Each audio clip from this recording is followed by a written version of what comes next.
going on, everyone? Welcome back to the RBI podcast. My name is Richie. I am your host. Episode number 17, MLB 2023 season predictions.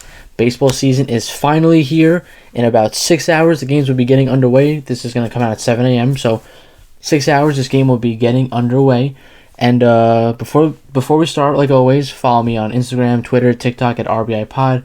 I appreciate the love you guys gave me on my Ohtani stuff. It's by far the best my video has ever done and the best short that's ever done. Got some comments as well, so I appreciate that. I understand that Shohei Ohtani is a global icon, so I understand why that did well. But if you guys want to keep following me, subscribe to me. I appreciate all the love I'm getting, and baseball season is going to be a lot of fun, and I hope to enjoy the ride with you. But for now, let's get right into our predictions. So to start off, the predictions we're going to go through the divisions, and then we're going to go to the playoffs, and then do my my rookie of the year, my MVP, and my Cy Young. But to start, we're just going to start with our divisions. I'm going to start with the NL East, go to the Central, go to the West. We're going to go 1 to 5. 5 to 1, I feel like no one wants. I'm not going to spend too much time on the last couple teams, so I'm going to put them last. So start off, we got the NL East coming in first and retaining their title is the Atlanta Braves. They're the most consistent team in this division for the last 10 to 15 years. The Mets are very good, so are the Phillies, but they didn't do anything, in my opinion, to overcome the Braves. I think that there will be multiple playoff teams in this division, but I just think the Braves are so consistent that you know what they're getting from them. And in a year where there's a lot of question marks for the Mets and the Phillies and a little bit of the Braves, I'm going to go with the team that has the track record of winning this division. So Atlanta Braves are my first team in the NL East. Next up, we got the New York Mets. A lot of questions with this team with like injuries and age and all that stuff, but at the end of the day, this team is very talented, super talented, and a second place finish in this division for the second year might be a 100-win team. They got a good lineup, they got a quality roster, quality bullpen, quality starters. So the Diaz loss hurts, and it probably costs them the division because it's going to be that tight, I feel like. But the Mets, I believe, and I think they're a playoff team. They are a playoff team in this prediction. So New York Mets at number 2. Going number 3 for the NL East, I have the Philadelphia Phillies, who I actually do not have making the playoffs. I just feel like the loss to Hoskins, Harper being out half the season, and the lack of depth on this roster is going to cost them. And I feel like a team that like kind of on the come up is going to snake bite them and beat them out by like a game for that last spot. People forget that the Phillies only won 88 games last year, so that it was one of those got hot at the right time moments to get to the World Series. So I do think they take a step back this year, even with the addition of Trey Turner, which is why they finished third. Up fourth, I have the Miami Marlins, and I'll put the Nationals too to round out the NL East. The Marlins and Nationals are both going to be bottom dwellers, although I think the Marlins have a shot to win like 75 games because they have a lot of proven offensive hitters, and like they're not as young as usual, but they don't have like the talent that the top 3 teams do. I think they're by far better than the Nationals, even though I think the Nationals have more of like the prospect game, so they have more of the rebuild type, while the Marlins are in like a weird spot. So I think this is the NL East, same as last year, but the only difference is I don't have the Phillies making the playoffs. So moving on now to the NL Central, we got not the Arizona Cardinals, that's a football team, the St. Louis Cardinals defending their crown and winning the division for the second straight season. The Cardinals, I think, are the only true contender in this division, like the Brewers, Cubs, Pirates, Reds. Like I don't think any of them are true contenders, and they have a very, in my opinion, underrated roster. Like outside of Goldschmidt and Arenado, Edman and Donovan are really good. Their outfield's good. Jordan Walker just came up. Their pitching's a little questionable. I'm almost like predicting they're going to make a move at the deadline for a quality arm. I would bank on Jack Flaherty, but it's a lot of unknown. But their bullpen's very good. Adam Wainwright's still there. They got some quality starters, but I don't know. I don't know without making a quality move at the deadline, but I think they are going to.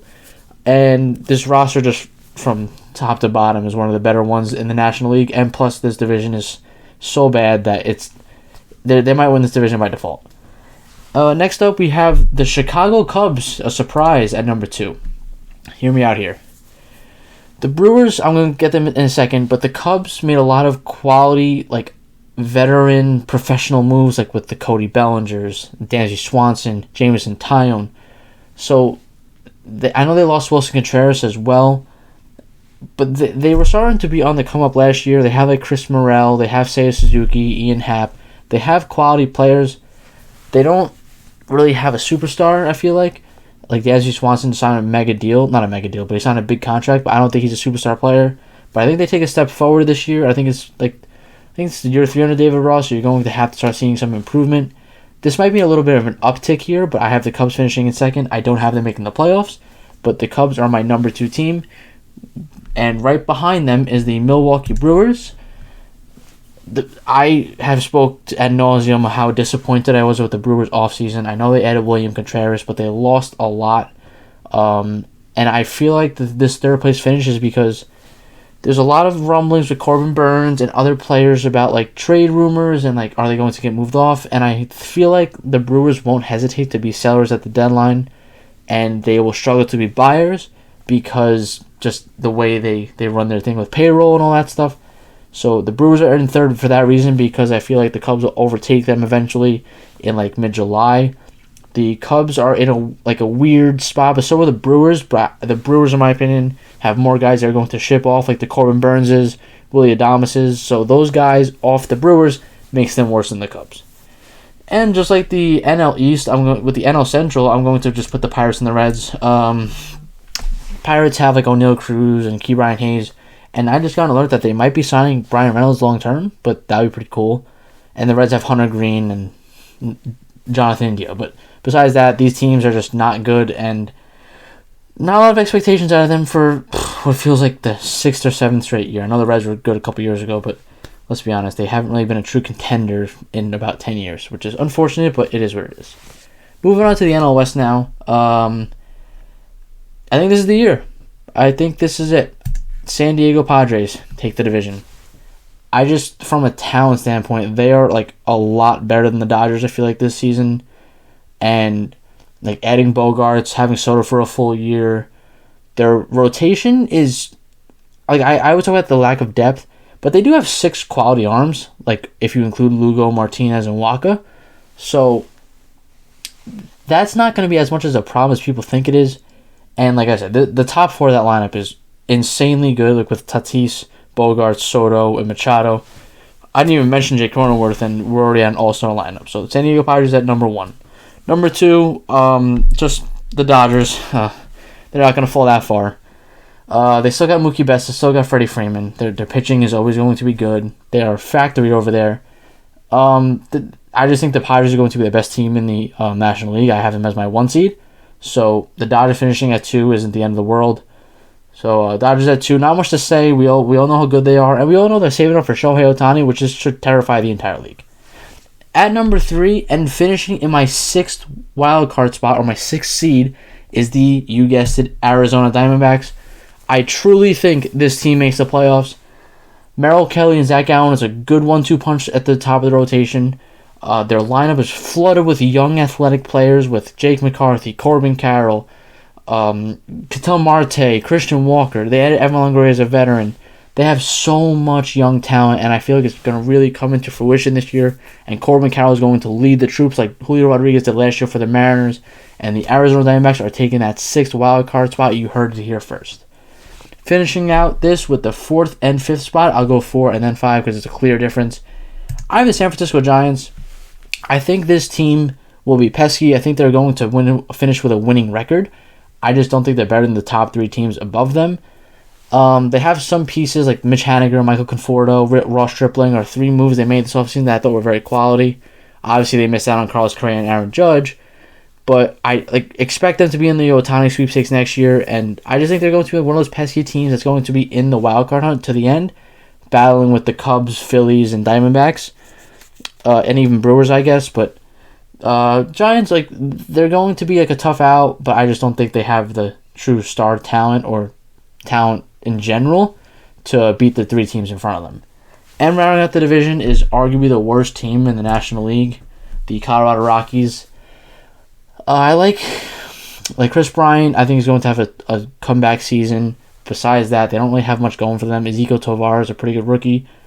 But yeah, just the Rockies don't have much going for them, and yeah, it's a shame. that this just keeps happening with Colorado. They gave money to the Cardinals for Nolan Arenado. They don't trade Trevor Story and then don't sign him back. The qualifying offer issues they've had, and it just doesn't feel like they really have a true identity of what they want to move and go forward with. So the Rockies are probably going to be the worst team in the National League. Okay, moving on now to the AL division predictions. We're going to start with the East, go to the Central and West, same deal. The AL East, in my opinion, is the best division in baseball. I truly think all 5 of these teams have a shot to make the playoffs. Some more than others, obviously.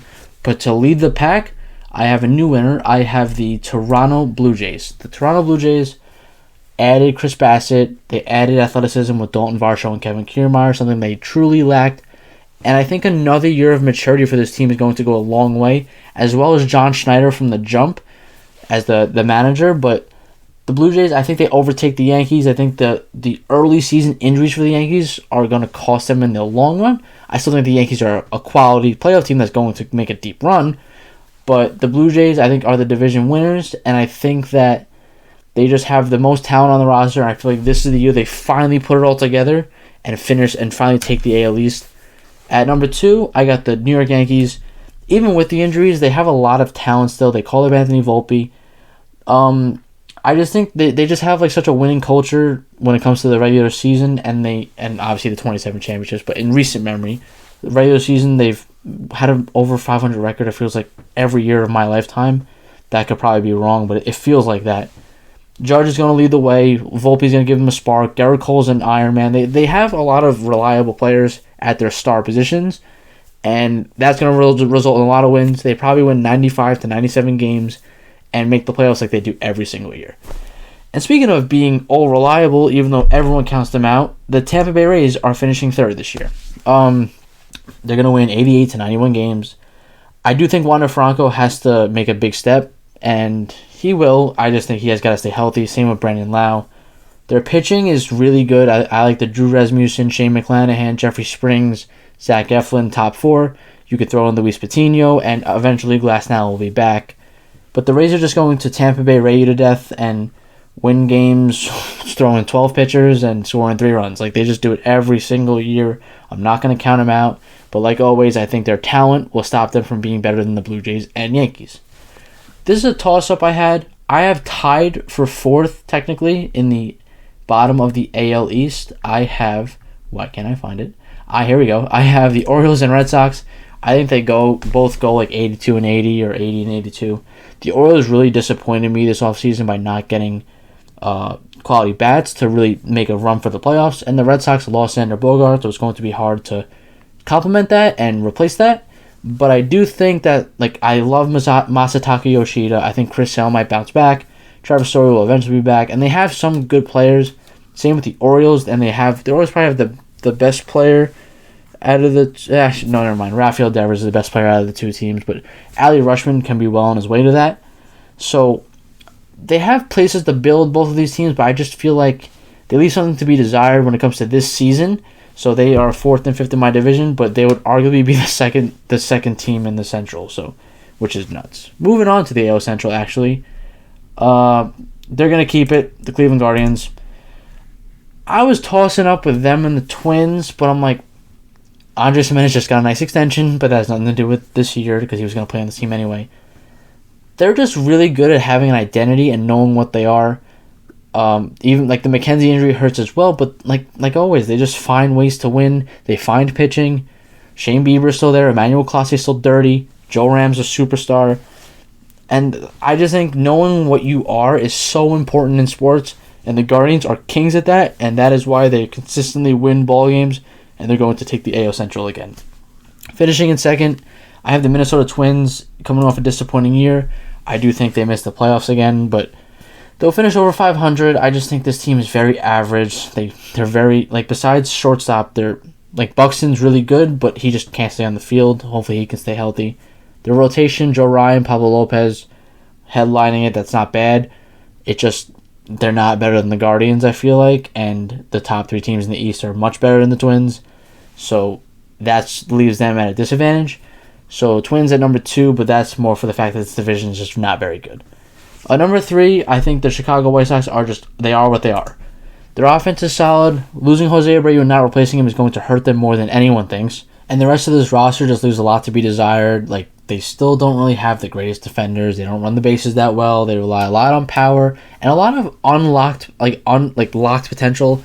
Luis Robert hasn't really lived up to what he was supposed to be. Eloy Jimenez has to stay healthy this year. Tim Anderson's the one guy that really has been who we thought he was going to be. Moncada's coming off a terrible year. Yasmani Grandal's coming off a terrible year. So if you want to bank on those guys bouncing back, I get it. I just don't. This team just has so many fatal flaws that they didn't fix this offseason, which is why I have them third in the AL Central. And then fourth and fifth, there seems I can do this with a lot of divisions. Royals and Tigers, I give the Royals a slight edge because they have better prospects and better young players. I don't know what these teams do. The Royals just are going to be bad. Feels like 7th straight season. Ever since their World Series run, they haven't really been good. The Tigers might be the worst team in the American League outside of the A's and have, I believe, the worst prospect pool in baseball. Not fun days for the Detroit Tigers and Kansas City Royals, but the Chiefs and Lions are pretty good, so if you want to watch football in those towns, go ahead. Moving on to the AL West now. Altuve's hurt, doesn't matter. Houston Astros taking the division. They're such a wagon, such a machine, and this division, I think it's not tad overrated, but I just think the Astros are still the class of this division, even without Altuve for the first 2 months. Like, Bregman's still there, Pena's in year 2 now, Alvarez. The loss of Verlander is going to hurt them in the beginning, but I just think, like I said, they set such a culture with Dusty Baker there, post AJ Hinch, and they just know how to win ball games. They know who they are. They know that they're the team to beat, and they embrace that, and it's really helped them. I don't have them as my 1 seed. I think I have the Blue Jays. Yeah, I have the Blue Jays as my 1 seed, but the Astros are the 2 seed, and rightfully so. They're probably going to win 98 to 100 games like they always do. At number 2 and making the playoffs, the Los Angeles Angels. I know that they've been historically in the last 10 years very underachieving, very underwhelming, very not good, very bad. But I do think there is a little something to Mike Trout going to Team USA and experiencing that playoff baseball to give him that extra bit of hunger to get there. And I think he's talented enough, obviously, to do that. I also think this Angels team is pretty good. Like, if you don't want to rely on Anthony Rendon for health, I get it. They got Brandon Drury. They got Gio Urshela. Luis Rengifo can slide to third. They got guys to replace Rendon if he gets hurt. If not, they're depth pieces that can move around. I know Jared Walsh is not on the injury list, but you could put Drury at first. Like, I think that they did a really good job this whole season of just adding quality players. I love the Hunter Renfroe move. Tyler Anderson's a good pitcher. Patrick Sandoval showed his bones in the Mexican for the Mexican team. Obviously, Ohtani's there. So, and what's lost in this is the fact that they have the 2 best players in baseball. And this is going to sound very obvious, but they had like a 16-game losing streak last year. I went to one of the games. If you cut that down to like 7 games, there's a shot they stay in the race longer and become buyers at the deadline, and who knows what happens. Obviously, that happens. Like baseball, you can't lose 16 straight games and expect to make the playoffs. But the Angels, I think from a roster standpoint, they're pretty good. Like, they're better than the Twins. They're better than the Rays from a roster standpoint. When you have the 2 best players in baseball, that is what's going to happen. So, Angels, I have making the playoffs and finishing slightly ahead of the Seattle Mariners, who I also have making the playoffs. This was a toss-up with the Mariners and the Twins, but I just felt like in the end, the Mariners were just a better team, and Julio Rodriguez is the best player out of both of these teams. Their pitching staff is dirty, and I think the Mariners are going to start to go on a run of just being a really good baseball team. I just don't think they're at the Astros level yet, and I think they could have added one more bat outside of Teoscar Hernandez, but I digress. Mariners, good baseball team, will make the playoffs. Coming in at number 4, the Rangers. I think they're still a couple years away, but obviously adding Jacob deGrom is a plus. Corey Seager, Marcus Semien, they got a good lineup. Just their depth is lacking, and they're just not better than the 3 teams in front of them. But the future is bright there. They're spending money, they're going for it, and maybe next year they'll lap the Mariners. If Ohtani leaves the Angels, obviously they lap the Angels. But for this year, I think they comfortably finish in fourth, but at an 81 record. And then the worst team in the American League is the Oakland Athletics. The Oakland A's a couple years ago won 86 games. Now I don't know a starter on their roster. Kyle Muller starting opening day, he would not make the rotation in about 10 teams. No offense, Kyle Muller, but the roster they have together is just not good, and it's a shame that those fans have to deal with this, and they'll probably the last couple seasons they have in Oakland, because they're going to be going to Vegas, but it is what it is, and it's just a shame. They might be the worst team in baseball, them and the Rockies, so the AL West and my AL division prediction. So for my playoffs, I have the Blue Jays, the Yankees, the Guardians, and then I have the Astros, the Angels, and Mariners. So it would go 1 Blue Jays, 2 Astros, 3 Guardians, 4 Yankees, 5 Angels, 6 Mariners, and then, so on to the playoffs. Okay, so starting off with the National League playoffs, as my 1 seed, I have the Padres, 2, I have the Cardinals, 3, I have the Braves, 4, I have the Mets, 5, I have the Dodgers, and 6, I have the Diamondbacks. So that leaves us with Dodgers versus Mets and Arizona Diamondbacks versus Atlanta Braves. For the listeners at home, I have a screen if you want to head over to YouTube, be my guest. But the Dodgers versus the Mets.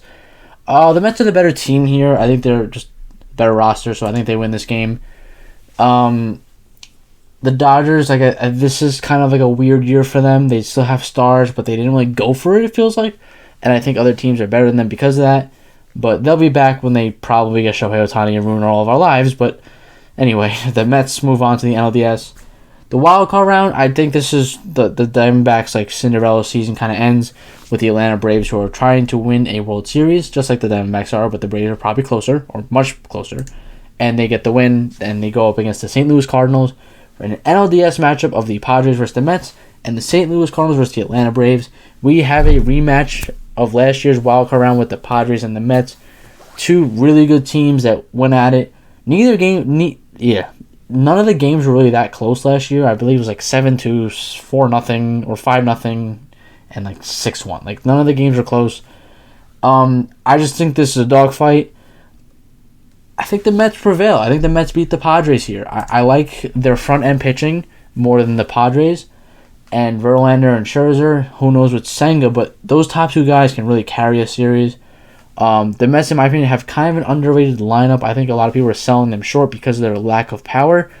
But they make a move at the deadline, and who knows what happens. But I think the Mets are going to the NLCS, where they play the winner of the Cardinals versus the Braves, where this might be the series of the year. I like both of these teams from a roster standpoint. They match up position to position. Austin Riley, Nolan Arenado, coin toss. Paul Goldschmidt and Matt Olson, Goldschmidt's better, but not by much. Sean Murphy and Wilson Contreras, that's pretty close as well. You can go on and on and on with these positions, but I think in the end, I have a weird feeling the St. Louis Cardinals are going to prevail. This roster is just way too good, and I'm not saying the Braves don't have a good roster, but I don't know. It feels like this is the Cardinals season. And I think they go to the NLCS to play the Mets in a 2006 rematch. And just like the 2006 matchup, the St. Louis Cardinals prevail. The Cardinals, I just have this weird feeling this year that they're going to make a move for a big-time pitcher at the deadline. I don't know who that pitcher is going to be. But if you add a star pitcher to that race, and hopefully Jack Flaherty stays healthy, that lineup is going to take care of itself. And I think Jordan Walker is going to be a difference maker in a lineup with 2 MVP candidates already.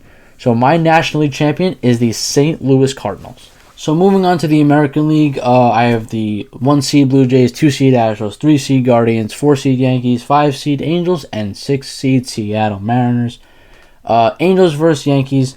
I think the Yankees take the series. I think they're the clear-cut better team. They know how to win in the playoffs. Aaron Judge is a stud. Garrett Cole's a stud. And I think I'm not huge on experience, but I think that the experience here is such a mismatch that I think they get it done when it comes to playoff atmospheres. Would I be shocked if the Angels won just because Ohtani and Trout carry? No, but I think the Yankees are a bad matchup for the Angels when it comes to just the class of making the playoffs every single year to a team that just made it for the first time in what feels like forever. So Yankees take the wild card round and move on to the ALDS against the Toronto Blue Jays. Next up, we got the Guardians versus the Mariners. I think the Mariners get to the ALDS. I think they beat the Guardians.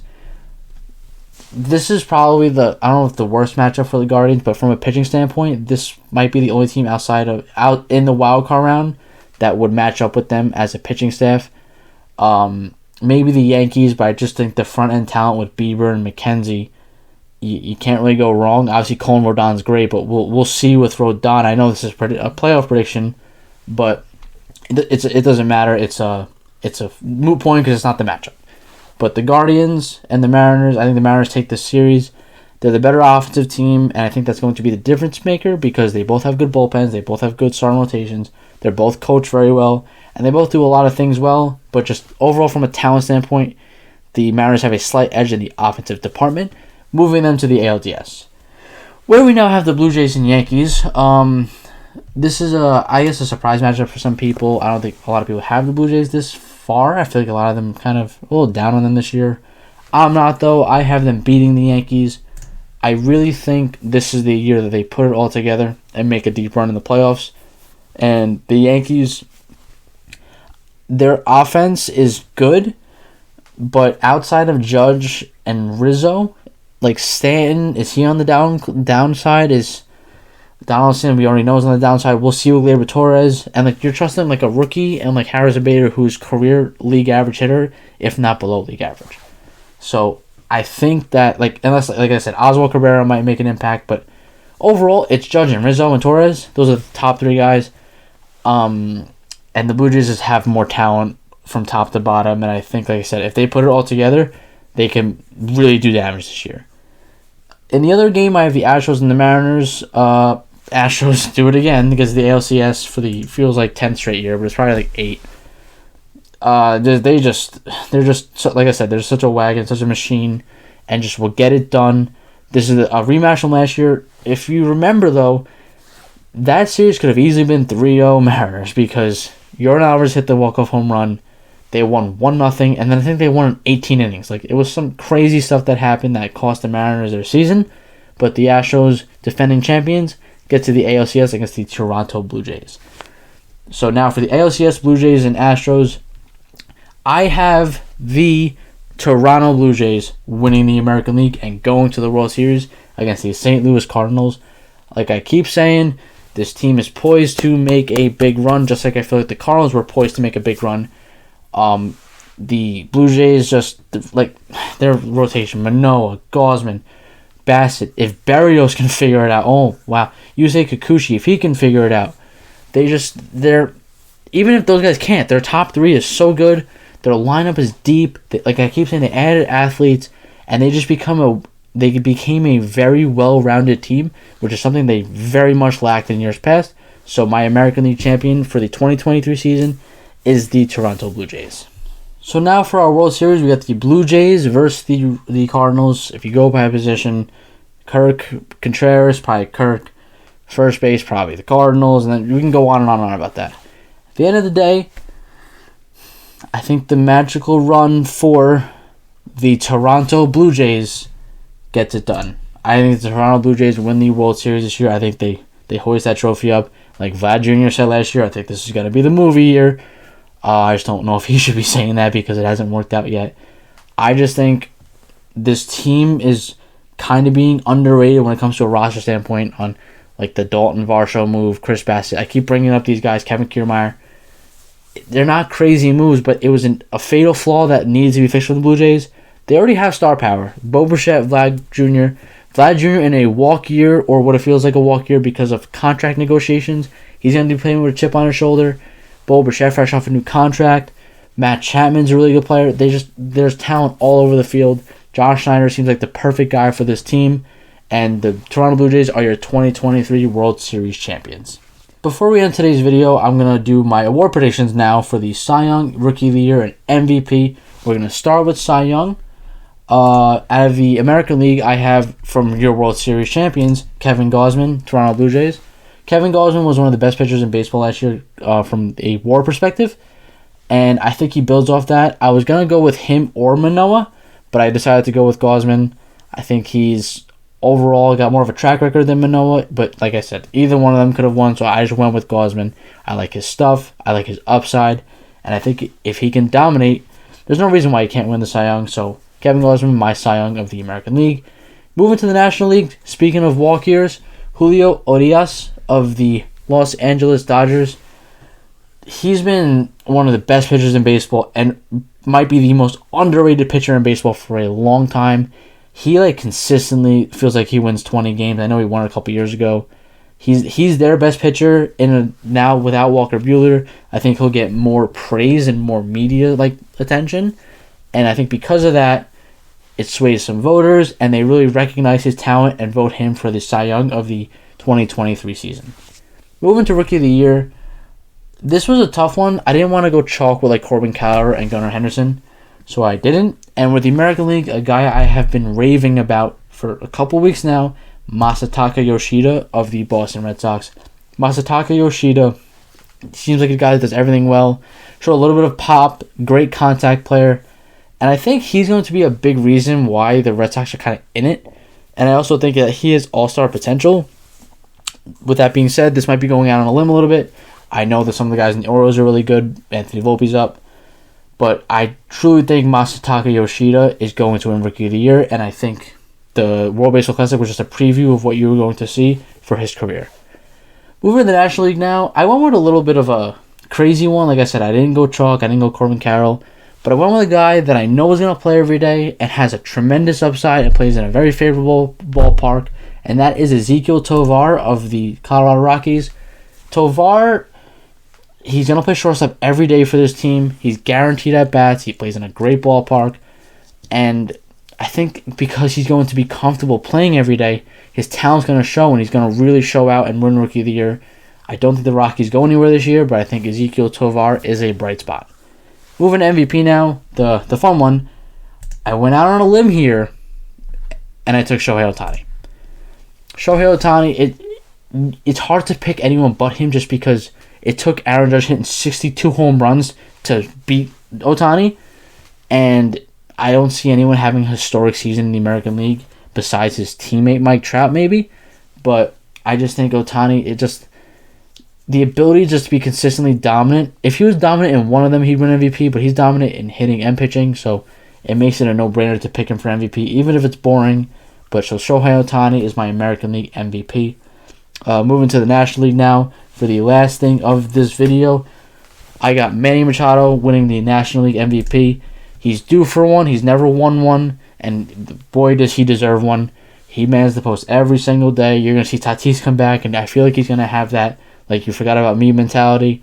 I also think with expectations continually rising for the Padres, I think he's a guy who's going to live up to it and embrace it and really take it well and probably have his best season of his career and win the National League MVP. So that is it for my prediction video. We got baseball tomorrow, guys. Or we got baseball today, actually, now by the time you're watching this. I am so excited. I hope you guys are too. And I hope you guys enjoy the ride. We have 2 episodes every single week during baseball season. And I can't believe it's here. Preseason's over. Off-season's over. Now it's go time. And I will see you guys next Monday with some game results. See you later.